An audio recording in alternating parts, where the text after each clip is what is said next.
Bueno, hoy leemos del capítulo 3, el epígrafe 3, el 17. El mismo Dios no es algo simbólico, Dios con mayúscula, ¿no es cierto? Él es un hecho.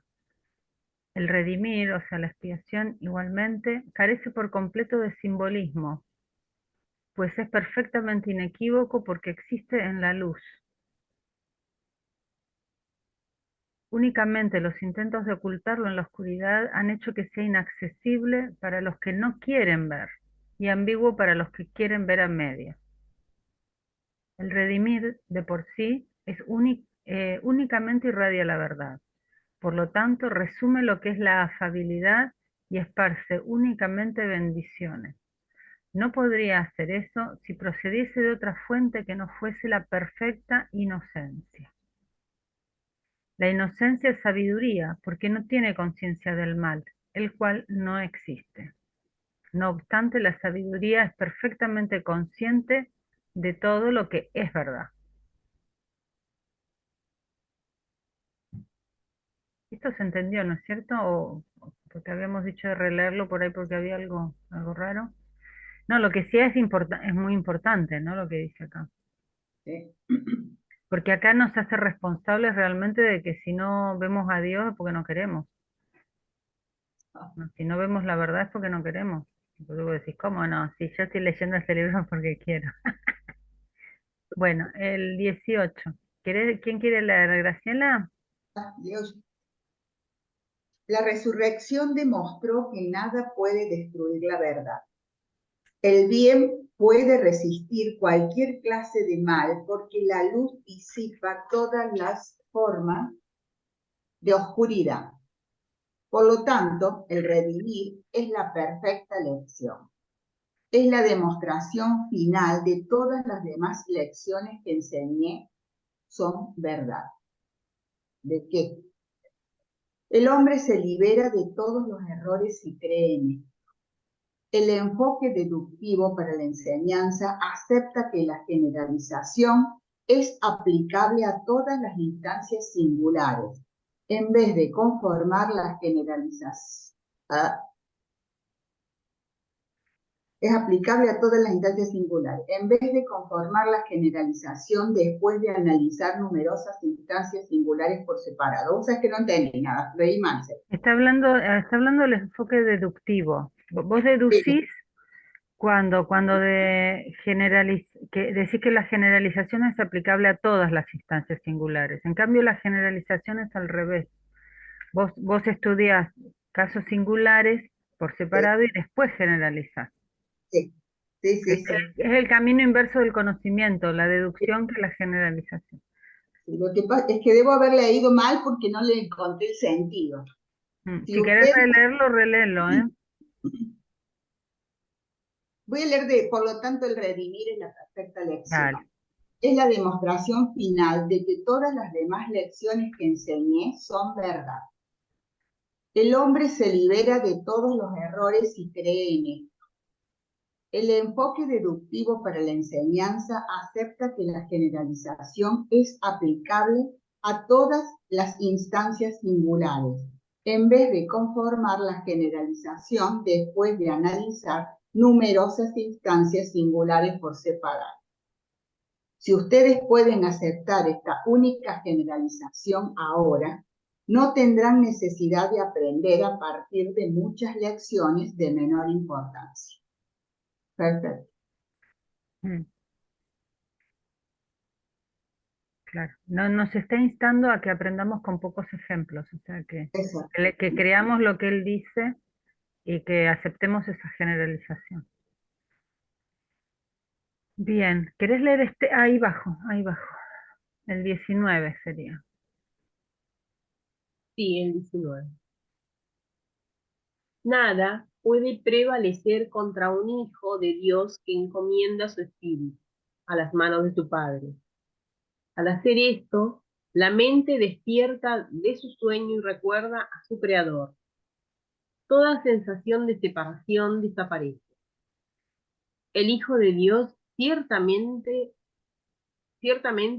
forma parte de la Santísima Trinidad, pero la Trinidad en sí misma es una. No hay confusión entre sus niveles, que son de una mente, que es una, y de una voluntad, que es una. Este propósito, Este este único, único propósito, este único propósito crea una integración perfecta y establece la paz de Dios. No obstante, esta visión únicamente la pueden percibir los que son verdaderamente inocentes.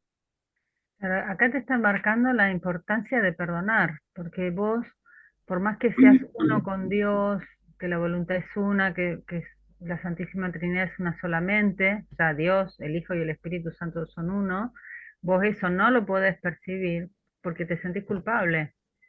En realidad nosotros somos inocentes, lo que pasa es que nos sentimos culpables, entonces perdemos esta noción. Yo me resalté acá, nada puede prevalecer contra un hijo de Dios que encomienda su espíritu a las manos de su padre, porque acá nos está dando una, un consejo bastante importante, ¿no? Bien, bueno, ¿algún comentario más o leo el 20?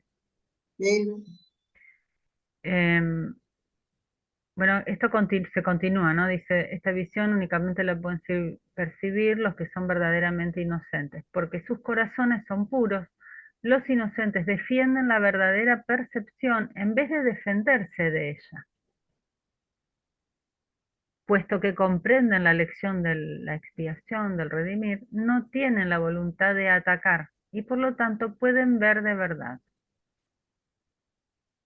Esto es lo que la Biblia quiere decir con cuando Él aparezca o sea percibido, seremos como Él, pues lo veremos tal como Él realmente es, cuando Cristo. Ese sería el segundo advenimiento, ¿no? El famoso segundo claro, advenimiento. Bien, bueno, ¿querés leer el 21, Gra? 21. El sacrificio es una noción que Dios desconoce por completo. Proviene únicamente del miedo. Y esto es particularmente desafortunado porque los que están asustados tienen tendencia a ser crueles. Sacrificar a otro de cualquier forma constituye una clara violación de la propia exhortación de Dios, que dice que el hombre debe ser misericordioso como lo es su Padre que está en el cielo. A muchos cristianos les ha resultado difícil darse cuenta de que este mandamiento o tarea les atañe a ellos también. Los buenos maestros nunca aterrorizan a sus estudiantes. Aterrorizar es atacar y como resultado se produce un rechazo de lo que el maestro ofrece, malográndose así el aprendizaje.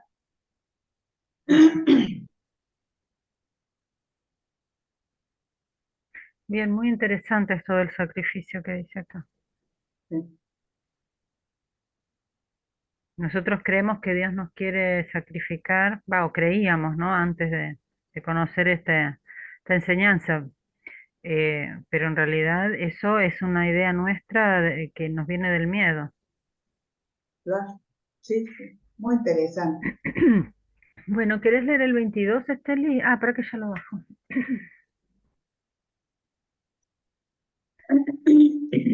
Ahí, el 22. Me quedó una duda, discúlpame, Sí, del anterior cuando dice los buenos maestros, ahí. no nunca aterrorizan a sus estudiantes. Ah, Lo que pasa que esto fue enseñado, o sea, ¿de dónde salió que Dios quiere que te sacrifiques? claro, Bueno, sí, es de la humanidad, pero de pronto hay curas o maestros exacto, sí, sí, que sí. A eso enseñan eso y que lo transmiten. Entonces, un buen maestro que sería Jesús, que en vez de darte miedo, busca de que te liberes del miedo. Si bien él no te lo puede sacar al miedo, sí puede ir enseñándote que esas ideas que a vos te llevan a tener miedo son mentiras. claro, sí, sí, sí. Entiendo Ahí. yo, ¿no? Sí, sí. ¿A quién le tocaba? A Ah, mí Estelis, el 22. se me ha llamado acertadamente el Cordero de Dios que quita los pecados del mundo. Pero aquellos que presentan al Cordero manchado de sangre, un error lamentablemente demasiado extendido. No entienden el significado del símbolo. Si se entiende, es un símbolo muy sencillo que simplemente habla de mi inocencia. El león y el cordero tendidos uno al lado del otro simbolizan que la fuerza y la inocencia no están en conflicto, sino que viven naturalmente en paz. Bienaventurados los puros de corazón, porque ellos verán a Dios. Es otra forma de decir lo mismo, es otra forma de decir lo mismo. Saben que, bueno, vieron que en la psico de Ignacio hay una parte donde uno le ofrece las culpas a Jesús. Y ahí yo siempre me acuerdo de esto, porque el Cordero de Dios que quita los pecados del mundo, por eso es su función esa, y que en realidad lo haría todos los, acá, bueno, explica que es porque la inocencia de él lo que lleva a eso, ¿no? Pero bueno, él es puramente inocente, nosotros estamos tratando de descubrir nuestra inocencia, por eso lo necesitamos a él, porque él ya lo logró. Bien, bueno. Yo después quería buscar, después quiero buscar en el, ¿puedo corto un segundito la grabación? Bueno, en referencia al león y al cordero, que acá referencia dice en el libro de Gongarola, Isaías 11:6, el lobo también habitará con el cordero, y el leopardo se acostará con el cabrito, y el becerro y el león y la cría juntos, y un niño pequeño los pastoreará. Este pasaje sobre el lobo acostado con el cordero y el ternero acostado con el león ha pasado a ser de uso común como el león acostado con el cordero. Bueno, acá no explica, solo explica de dónde viene esta referencia, así que después si quieren se puede ir a leer Isaías, que está en el Antiguo Testamento. Pero bueno, igual acá ya te dice lo que significa. Simboliza que la fuerza y la inocencia no están en conflicto. En realidad, en realidad la inocencia, cuando hablan de la expiación, que te dicen que es la única defensa que no es de doble filo, estás diciendo esto también, ¿no? Porque vos con otras defensas en realidad sos débil, ¿no? Por eso hay una lección que dice, en mi indefensión radica mi fortaleza. Exacto. Bien, bueno, Yo leo el... estaba mirando en el azul Sí, también y lo menciona más o menos igual, después lo voy a leer más profundamente, pero sí, sí. No, puede ser una pequeña diferencia de traducción, pero no es de las cosas que se han sacado esta. Bueno, leo el 23. Ha habido cierta controversia entre los hombres sobre la naturaleza de ver en relación con los poderes integradores del cerebro. Si se entiende correctamente, la cuestión gira alrededor de la pregunta de si el cuerpo o la mente pueden ver o comprender. Esto no está sujeto a ningún cuestionamiento en absoluto. El cuerpo no es capaz de comprender y solo la mente es capaz de percibir cualquier cosa. Una mente pura conoce la verdad. Acá marca la diferencia entre conocer y percibir, ¿no? Y en eso radica su fuerza. Una mente pura, o sea, inocente, conoce la verdad y en eso radica su fuerza. La mente no puede atacar al cuerpo porque reconoce exactamente lo que el cuerpo es. Nada, nada del cuerpo. Esto es lo que verdaderamente quiere decir una mente sana en un cuerpo sano. No confunde la destrucción con la inocencia, porque asocia la inocencia con la fuerza y no con la debilidad. Bueno, creo que se entendió, ¿no? Más o menos. Sí, qué lindo, muy bien. Seguimos ¿Leo? con... Sí, por favor. La inocencia es incapaz de sacrificar nada porque la mente inocente lo tiene todo y únicamente se esfuerza por proteger su completitud. Por eso no puede proyectar. Tan únicamente puede honrar al hombre porque honrar es el saludo natural de los que son verdaderamente queridos a los que son como Él. El Cordero quita los pecados del mundo en el sentido de que, en el estado de inocencia o gracia, el significado del redimir es perfectamente obvio. La inocencia de Dios es el verdadero estado mental de su Hijo. En ese estado, la mente del hombre realmente ve a Dios en el sentido de que lo ve tal como Él es y se da cuenta de que el redimir y no el sacrificio es la única ofrenda apropiada para el propio altar de Dios, en el que únicamente la verdadera perfección tiene cabida. El entendimiento de los inocentes es la verdad. Por eso sus altares resplandecen de verdad. Qué lindo, ¿no? Qué lindo. Muy esperanzador. Pero acá cambiamos de epígrafe. Bueno, ¿querés leer el Sí. 25? Los milagros como percepción precisa. 25. Hemos afirmado repetidamente que los conceptos básicos a los que este curso hace referencia no admiten gradación. Algunos conceptos fundamentales no pueden comprenderse en términos de sus opuestos. Es imposible concebir la luz y la oscuridad o todo y nada como posibilidades simultáneas. Estos conceptos son o bien todos verdaderos o bien todos falsos. Es esencial que te des cuenta de que tu comportamiento seguirá siendo errático hasta que te comprometas firmemente con uno o con otro. Claro. Bien, bueno, ese es el estado en el que estamos ahora, ¿no? Erráticos. Bueno, 26. Un compromiso firme con la oscuridad o con la nada es imposible. No hay nadie que haya vivido, que no haya experimentado en su fuero interno alguna luz y alguna cosa. Por consiguiente, nadie es capaz de negar, viste, acá está bueno porque te dice, vos no puedes tener un compromiso firme con la oscuridad y la nada, no, no es posible. O sea, que tarde o temprano, o sea, vas a estar errático o te vas a comprometer con la luz y la verdad.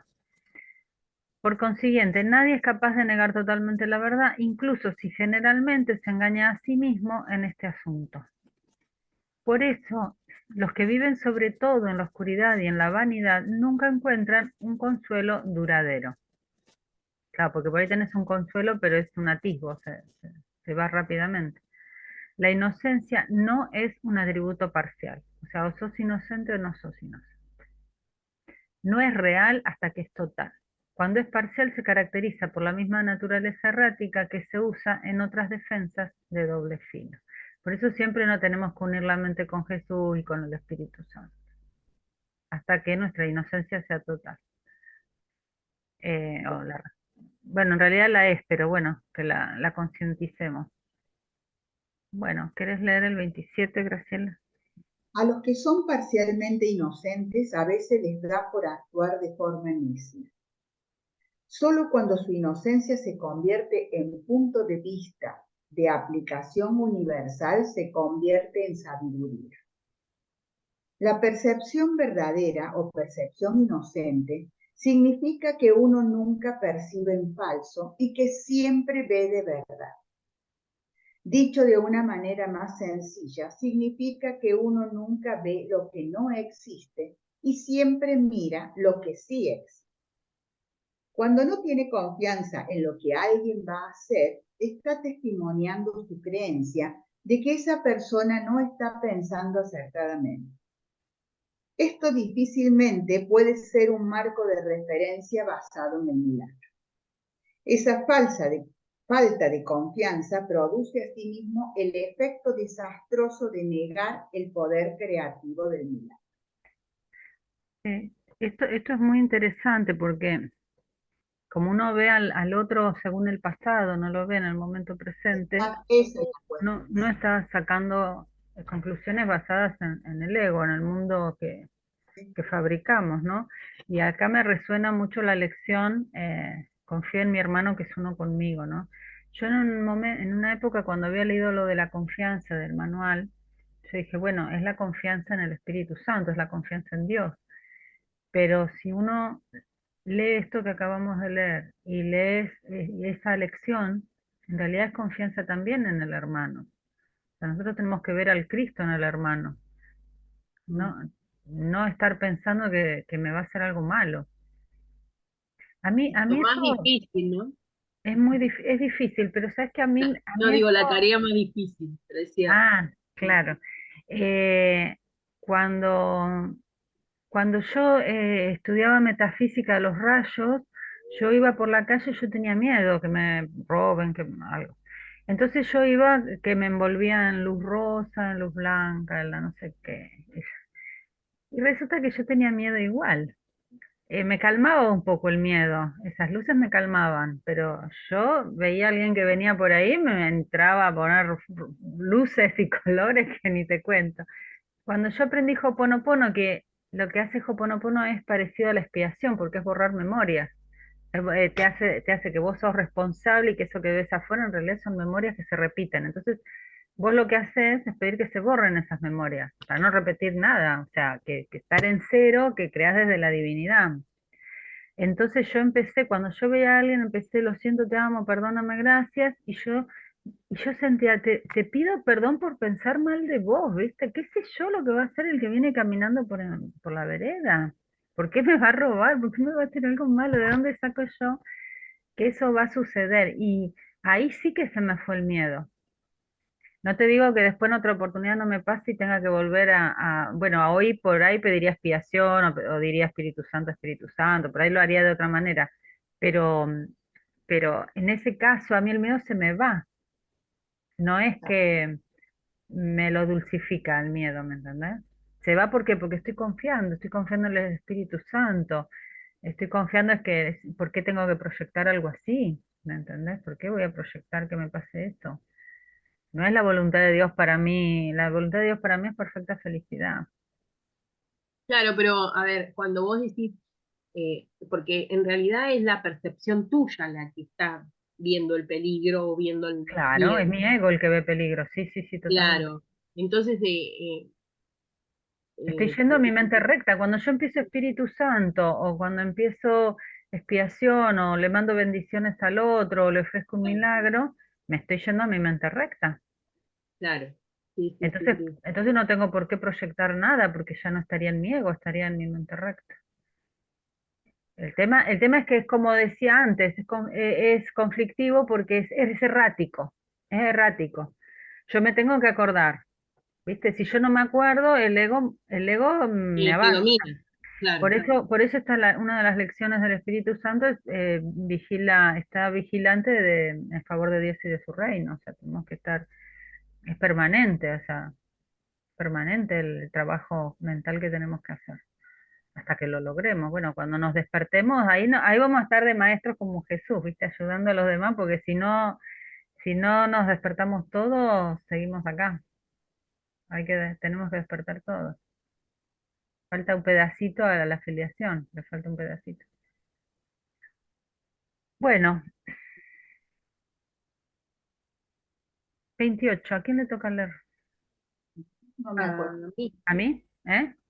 a A mí vos, creo. Laura, ¿A sí. mí? Ah, bueno, sí, no me acordaba. Como hablé tanto, me olvidé. 28. El milagro percibe todo tal como es.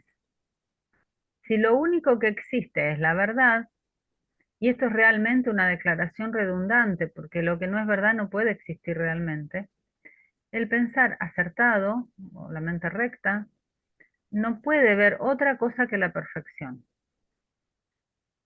¿no? El milagro percibido es si lo único que existe es la verdad, el pensar acertado no puede ver otra cosa que la perfección. Hemos dicho varias veces que únicamente lo que Dios crea o lo que el hombre crea con su misma voluntad puede tener una existencia real. O sea, las creaciones de Dios y las creaciones del Hijo de Dios.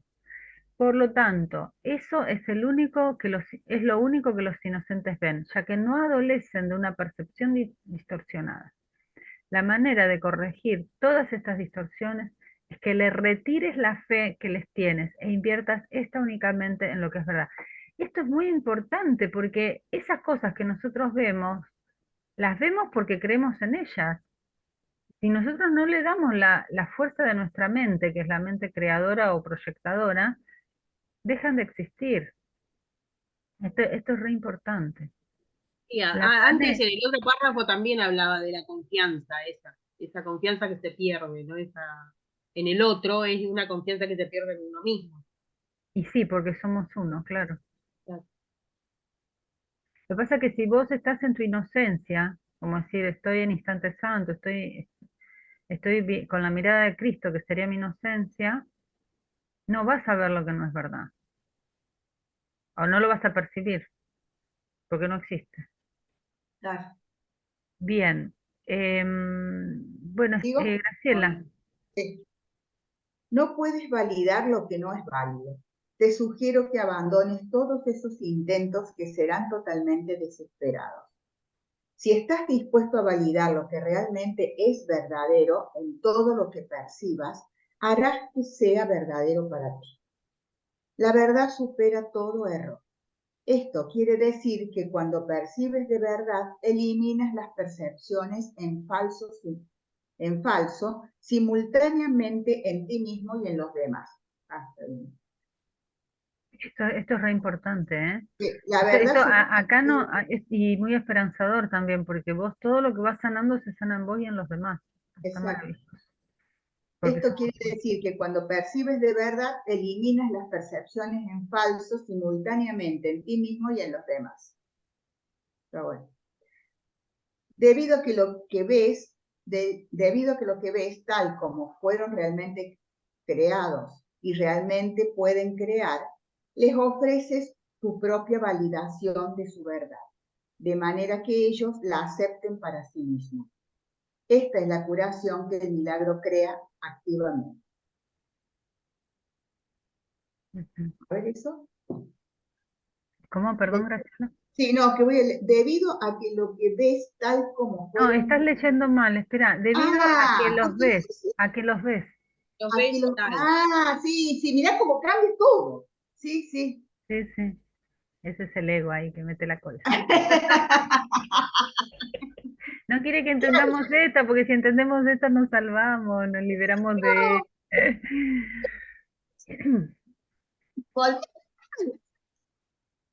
Debido a que los ves tal como fueron realmente creados y realmente pueden crear, les ofreces tu propia validación de su verdad, de manera que ellos la acepten para sí. Claro, acá está explicando lo que yo resalté en rosa, te lo está explicando acá. Y esta es la curación que el milagro crea activamente. O sea, que se corrijan las percepciones falsas y aparezca la verdad. Eso es lo que hace el milagro, la curación. Me hizo reflejarla cuando, los momentos de psicoterapia, cuando pedimos la salvación del otro, ¿no? O sea, cuando pedimos por el otro. Y me hizo llevar a eso. ¿En la psico pedimos por el otro?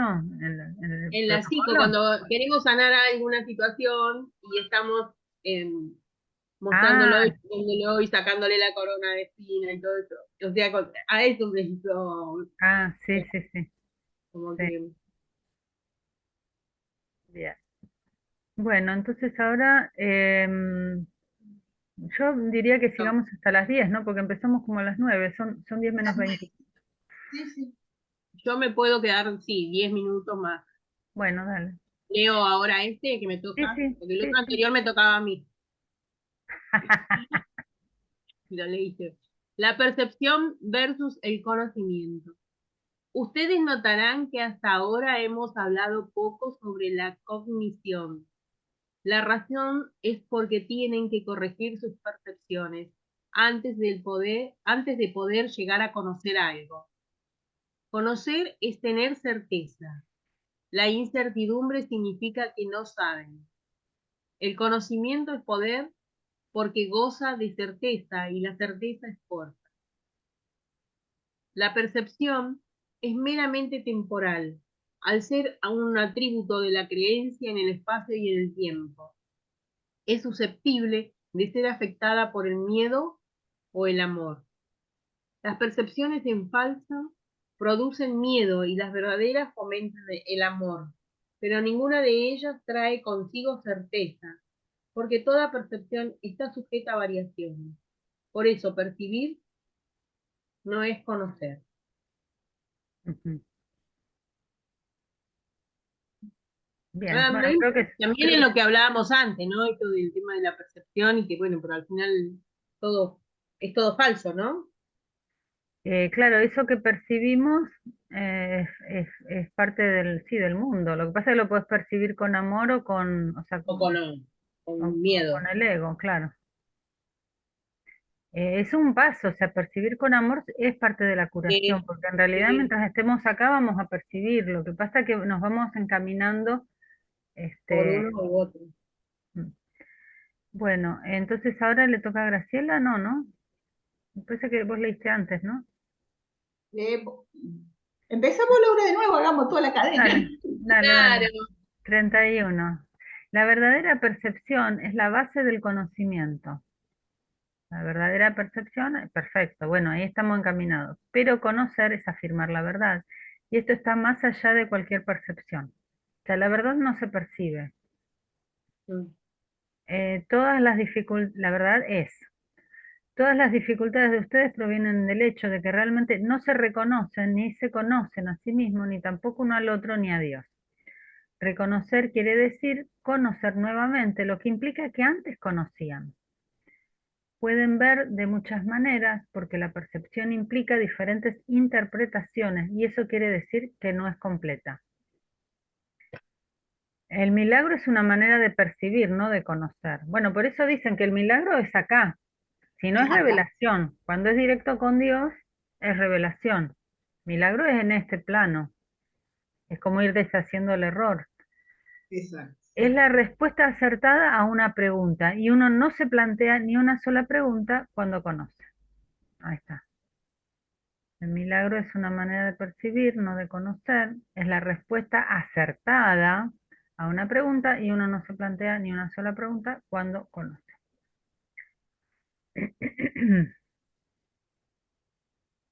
Bueno, ahora sí, Graciela. 32. Cuestionar las ilusiones constituye el primer paso para deshacerlas. El milagro, es decir, la respuesta acertada, las corrige. Como las percepciones cambian, su dependencia del tiempo es obvia. Están sujetas a estados transitorios y esto necesariamente implica variabilidad. La forma en que percibes en un momento dado determina lo que haces y los actos tienen necesariamente que ocurrir en el tiempo. El conocimiento es intemporal porque la certeza no se cuestiona. Uno sabe cuándo ha dejado de hacer. Uno sabe cuando ha dejado de hacer preguntas. Ah, perfecto. Muy bien. Em, Acá es interesante porque te dice un poquitito el caminito del milagro, ¿no? Te dice, cuestionar las ilusiones es el primer paso para deshacerlas. Este es el primer paso del milagro, cuestionar. Y después, el milagro es la respuesta acertada, lo corrige. Corrige esa ilusión y te muestra la verdad. Pero Entiendo esto. ¿no lo entendés? Cuestionar las ilusiones constituye el primer paso. Claro, bueno, Para cuando nosotros hacemos, ya que hablaste de la psico, me parece que es un ejemplo importante, ¿no? Vos tenés Sí. algo que te quita la paz, todo eso que te quita la paz son ilusiones. Ah, bien, bien, bien, Ahora, bien. después cuando encontrás la causa, porque todos son consecuencias, ¿no? De un error, cuando encontraste la causa y después ahí lo corregís, o sea, decís, no, yo te perdono por lo que nunca hiciste, o sea, entregás a la Sí, expiación, todas esas percepciones sí. falsas, ahí se produce el milagro que es la respuesta La acertada respuesta. que las corrige, o sea, decís, no, eso es una ilusión, eso no es verdad. Mi hermano es inocente, la verdad actual es que mi hermano es inocente, que yo soy inocente, que no ocurrió nada de eso. Claro. Ya habíamos leído esto todo, ¿no? Bueno, vamos al 33. ¿Querés leer el 33, Esteli? Sí. La mente que cuestiona se percibe a sí misma en el tiempo y por tanto busca respuestas para el futuro. La mente que no cuestiona está cerrada porque cree que el futuro va a ser igual que el presente. Esto establece un estado que no cambia o una inamovilidad. Usualmente es un intento de contrarrestar el miedo subyacente de que el futuro va a ser peor que el presente. Y este miedo coarta la tendencia a no cuestionar en absoluto. Fíjate que acá por ahí recalca lo que habíamos dicho antes, ¿no? Uno sabe cuando ha dejado de hacer preguntas. Acá en realidad te está diciendo, el no cuestionar no quiere decir que ya sabes. Por Claro. ahí, o sea, en realidad no cuestionás porque querés seguir aseverando esa ilusión. Mm. O sea, tenemos que cuestionar pará, lo decía así, cuestionar las ilusiones. Cuestionar las ilusiones es lo que tenemos que hacer. Bueno, 34. Las visiones son la percepción natural del ojo espiritual. Bueno, acá quiero leer lo que acá dice que es el ojo espiritual. Es el ojo del espíritu, que es parte de nuestra mente separada, que todavía está en contacto con Dios por medio del Espíritu Santo. Em, Bueno, las visiones son percepción natural del ojo espiritual, aunque sigue siendo una corrección en vez de un hecho, porque seguimos estando en la mente separada. La visión espiritual es simbólica y por lo tanto no es un instrumento para conocer.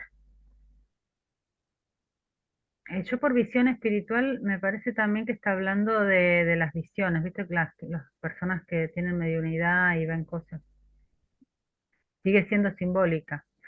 No es un instrumento para conocer. No obstante, sí es un medio de percepción acertada, lo cual la sitúa dentro del propio ámbito del milagro. Hablando con propiedad, una visión de Dios es un milagro más que una revelación. Ahí está, porque está en el plano de la percepción todavía. El hecho de que la percepción esté implicada aparta la experiencia del campo del conocimiento. Por eso las visiones no duran. O sea, vos puedes tener una visión re espiritual, pero dura breve tiempo. A mí me pasó en algunas psicos de tener alguna visión por ejemplo, a Jesús resucitado. Sin embargo, duró un ratito, lo que duró esa emoción especial que sentís en la psico, ¿no? De la paz y todo eso. Después se me fue. Me la dibujé o tengo una foto en el celular para acordarme, porque es como que esa visión me evoca una emoción, pero en realidad es un símbolo, por un lado, y dura poco. Bueno, Bueno, entonces, 35. la Biblia te exhorta a conocerte a ti mismo, o lo que es lo mismo, a que estés seguro. La certeza es siempre de Dios. Cuando amas a alguien es porque lo has percibido tal como realmente es, y esto te permite conocerlo. No obstante, no será hasta que lo reconozcas realmente que lo podrás conocer. Mientras sigas haciéndote preguntas sobre Dios, estarás implicando claramente que no lo conoces. La certeza no requiere acción. Cuando dices que estás actuando sobre la base de lo que conoces, estás realmente confundiendo conocimiento con cognición. El conocimiento proporciona la fuerza para pensar creativamente, pero no para actuar acertadamente. Percibir, extender milagros y actuar están estrechamente ligados. El conocimiento es el resultado de la revelación e induce únicamente a pensar. Percibir, aún en su forma más espiritualizada, involucra al cuerpo. El conocimiento proviene del altar del fuero interno y es intemporal porque está seguro. Percibir la verdad no es lo mismo que conocer. ¡Wow! ¡Qué lindo! Qué importante esto, ¿no? O sea, para volverlo a leer muchas veces. Yo creo que sí. Más en mi caso. ¿Por qué no lo lees, Esteli? Léelo de nuevo, vos. Entonces nos afianza a todas. No, pero me hacía como que, sobre todo los que tenemos, he sido católica practicante, hay un montón de cuestiones acá que aparecen y bueno, importante. Bueno, si quieren también se puede leer algo de las... Pasa que en esta partecita no hay llamadas. No, las Ah, llamadas eran lo del pongo el futuro en manos de Dios. Yo me resalté percibir, extender milagros y actuar están estrechamente ligados, porque en realidad de alguna manera nos está diciendo ocúpate de la parte de los milagros, porque la otra parte te excede. O sea, la otra parte va a suceder porque es la verdad y va a tener que triunfar la verdad, pero vos podés tener incidencia o elegir en el nivel de los milagros. Creo yo, no sé, yo entiendo eso. Como que el otro se da porque en la medida que vayas recuperando tu inocencia vas a conectar con la verdad, seguro, ¿no? No sé qué, si lo entienden ustedes. ¿Me escuchan? sí, Sí, no, pero yo me quedé perfecto. Ay, pensando, pensé que se me había colgado la internet, porque las me vi tan quedé, quietas así, dijo, se me cortó la me internet. quedé pensando en lo que estás diciendo y en lo que estoy Yo también. leyendo, no Ah, ok, Sí, ok. yo también me me quedé llega igual. Les hice un colapso.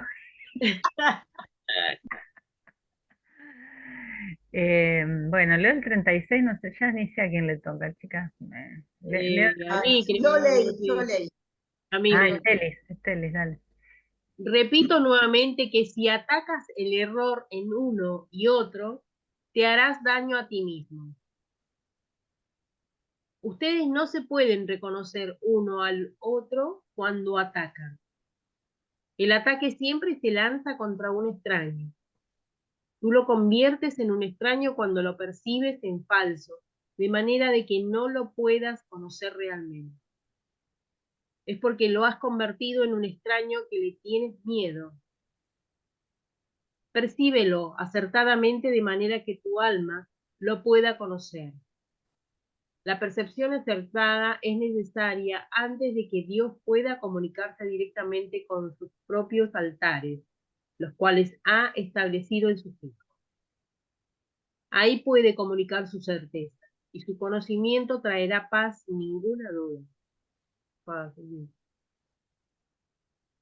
Eso es por lo que le decía que teníamos que ocuparnos del milagro. Después lo hace Dios, lo demás lo hace Dios. Nosotros nos tenemos que ocupar de percibir acertadamente a nuestro hermano, no Claro, atacarlo, no ver sus es errores. la base, es la base. Sí, esto está muy interesante, muy lindo este párrafo. Bueno, 37. Dios no es un extraño para sus hijos, ni sus hijos son extraños entre sí.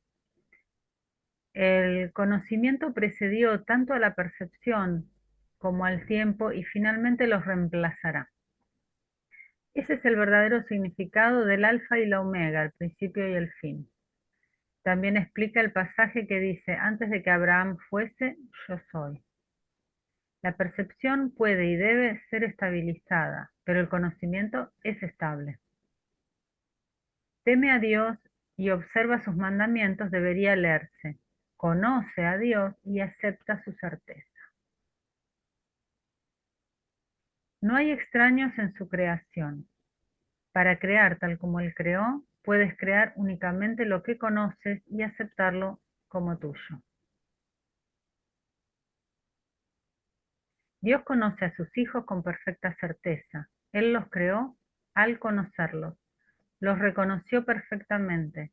Cuando ellos no se reconocen unos a otros, no lo reconocen a Él. Por eso tenemos de nuevo, ¿no? Trabajar con el milagro con nuestro hermano. Porque la manera de conocer a Dios es conocerlo a través del hermano.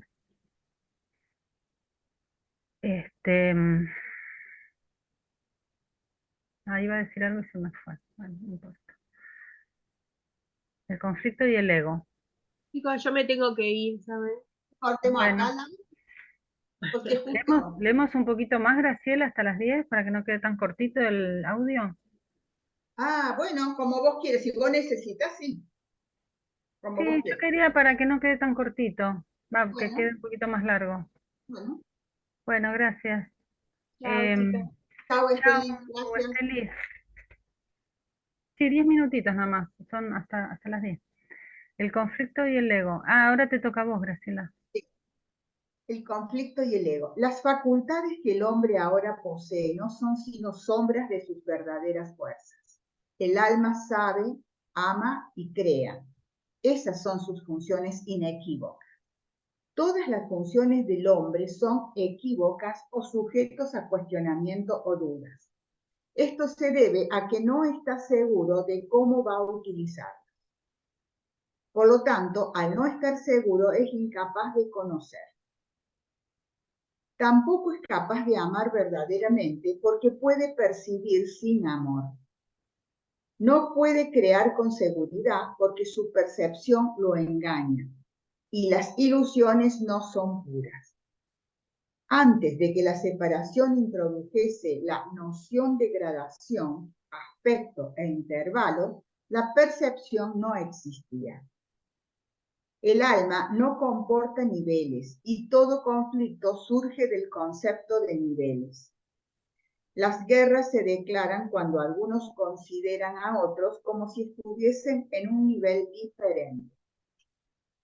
Todos los conflictos interpersonales surgen debido a esta falacia. Solo los niveles de la Trinidad son capaces de conformar la unidad. Los niveles que por la separación el hombre creó en falso no pueden sino entrar en conflicto unos con otros. Ello se debe esencialmente a que son esencialmente insignificantes unos para otros.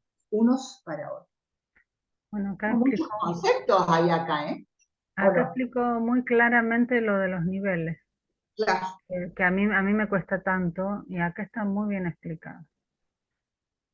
O sea, en los niveles de la Trinidad, en realidad son uno. Y en sí, cambio en la separación hay un montón de niveles que los creamos nosotros en falso. sí, En la percepción hay muchos niveles, sí, muchos, ya lo creo. pero en la unidad hay uno solo, es un solo nivel. Bueno, 39. Freud, toda esta parte cuando habla de Freud en el azul no está en general. Freud se dio cuenta de esto perfectamente y por eso en su forma de ver la psiquis, concibió sus diferentes niveles como eternamente irreconciliables. Eran propensos al conflicto por definición, porque cada uno quería cosas diferentes y obedecían a diferentes principios. En nuestra visión de la psique, hay un nivel subconsciente en el que se encuentra únicamente la facultad de extender milagros, y que debería estar bajo mi dirección de Jesús. También hay un nivel consciente que conciencia los impulsos tanto del subconsciente como del supraconsciente. Acá está hablando conceptos de Freud, ¿no? Por lo tanto, el consciente es el nivel de la percepción, pero no del conocimiento. Repito, percibir no es conocer. Bien, Esto de que los milagros deben estar bajo la dirección, eso sí está en el azul, ¿eh? No, creo que están los principios de los milagros. bueno. El consciente fue la primera decisión que el hombre introdujo en sí mismo. Se convirtió en percibidor en vez del creador que es, en el verdadero sentido de la palabra. Por ello, es correcto identificar al consciente como el ámbito del ego. El ego constituye un intento hecho por el hombre para percibirse a sí mismo como deseó ser, en vez de cómo realmente es. Este es un ejemplo de la confusión entre creado y creador de lo que hablamos con anterioridad. No obstante, el hombre solo se puede conocer a sí mismo como realmente es, ya que de eso es lo único que puede estar seguro. Todo lo demás es cuestionable. Lo único que es verdad es que somos el Hijo de Dios, después todo lo demás es cuestionable, es del ego. 41. El ego es el comportamiento inquisitivo de la psique que surgió después de la separación que el hombre hizo para sí mismo.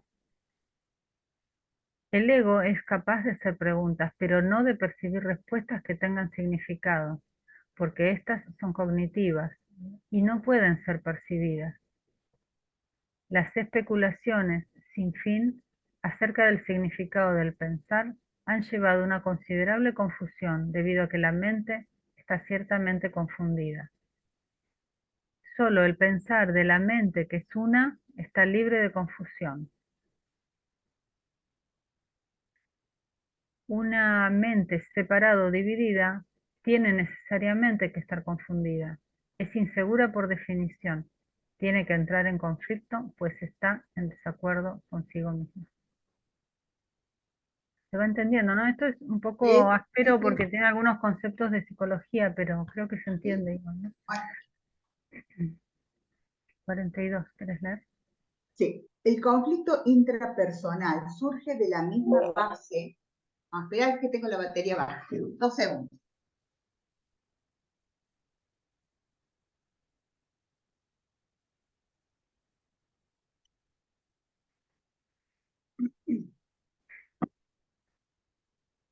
El conflicto intrapersonal surge de la misma base que el conflicto interpersonal.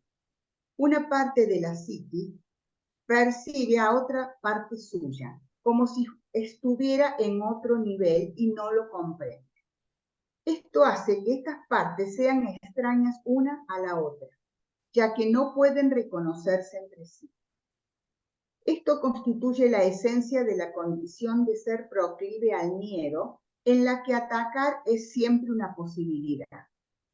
Cuando el hombre se percibe a sí mismo, tiene todas las razones del mundo para sentir miedo. Por eso, no se podrá escapar del miedo hasta que se dé cuenta de que no se creó a sí mismo, ni que podía haberlo hecho. Nunca podrá hacer que sus percepciones falsas sean válidas. Su creación está fuera del alcance de su propio error. Y por eso, en algún momento, al final, tendrá necesariamente que decidirse a curar la separación. Claro.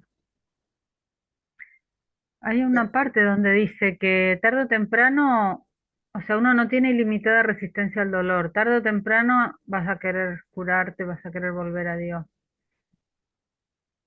Acá yo me resalté esto porque viste que a veces, bueno, ¿y cómo uno escapa del miedo, no? Sí, Porque Jesús no te lo puede quitar, el miedo.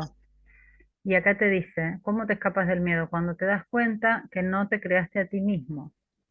Cuando te das cuenta que sos el Hijo de Dios, que vos no te creaste a ti mismo. está muy bueno. Mm. Bueno, son 59. Leo este párrafo y dejamos, ¿sí? Bueno, 43. El pensar en forma acertada no debe confundirse con la mente que conoce, porque el pensar acertado es aplicable solamente a la percepción. Perdón, a la percepción acertada. Puedes pensar en forma acertada o equivocada, y aún esto es cuestión de gradación, hecho que demuestra claramente que estas formas de pensar nada tienen que ver con el conocimiento. En el conocimiento no hay gradación. El término pensar en forma acertada se usa adecuadamente cuando se usa en el sentido de corregir el pensar en forma equivocada. El pensar acertado es una corrección y se aplica al estado mental que induce a una percepción precisa. Constituye una forma de pensar con el milagro en mente. Acá está cómo es estar en modo milagro.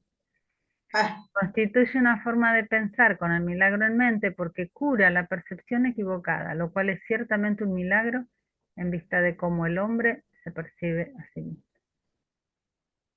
bien, está bueno, está Claro, bueno. pensar con el milagro en mente es ver la inocencia, es vernos como hijos de Dios, todos iguales. Sí, sí. Bueno, Sería un bueno, poco, el modo perdón también sería más o menos, siempre estás mirando la inocencia y el del hermano, digamos, y en el perdonar. modo perdón, estás queriendo ver al otro con los ojos de Cristo, claro. Está bien. Los ojos de Cristo ven al otro inocente No y sé. ves la verdad del otro, no la ilusión, no la fabricación. Bueno, Bueno, un gustazo. bueno, igualmente, gracias, gracias. Muy bien, nos vemos el próximo.